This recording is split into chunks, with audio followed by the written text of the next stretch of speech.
ఏరా కర్రీ లక్షణంగా ఆ వెధవ సిగరెట్లు ఒక్క నెల రోజులు మానేస్తే శ్రీశైలం వెళ్ళొచ్చు కదా పుణ్యం వస్తుంది. మీరు కూడా ఓ పని చేయండి. ఏంట్రా? ఓ నెలలు ఫుడ్ మానండి, డైరెక్ట్ గా శివుడి దగ్గరికి వెళ్ళిపోతారు. మోక్షం వచ్చేద్దాం. ఇంగ్లీస్తున్నాడు నువ్వు బాగా ముదిరిపోయావురా. లేతగా ఉన్నావు మరి.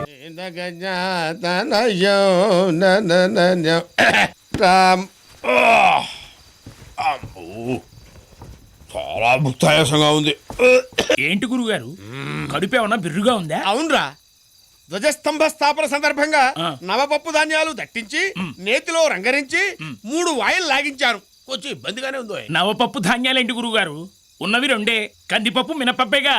ఒరేయ్ వెధవా, నవపప్పు ధాన్యాలు తెలియకుండా బ్రాహ్మణ పుట్టకెలా పుట్టావురా? నవపప్పు ధాన్యాలు చెప్తాను, నోట్ చేసుకో. చెప్పండి. కందిపప్పు, కందిపప్పు, పెసరపప్పు, మినపప్పు, శనగపప్పు, బొబ్బరిపప్పు, వేరుశనగపప్పు, జీడిపప్పు, బాదం పప్పు, పిస్తా పప్పు. 9. ఆ 10వ పప్పును కూడా మీరు తినుంటే గుళ్ళో ప్రధాన పూజారి పదవి నాకు వచ్చుండేది. 10వ పప్ప? ఆ, అది నేను తినుంటే ప్రధాన పూజారి పదవి నీకొచ్చుండేదా? ఏమిట్రా పప్పు? గన్నేరు పప్పు. చంపేస్తాను. జనం వచ్చారా లేదా చూడు. అలాగే. వెళ్ళు.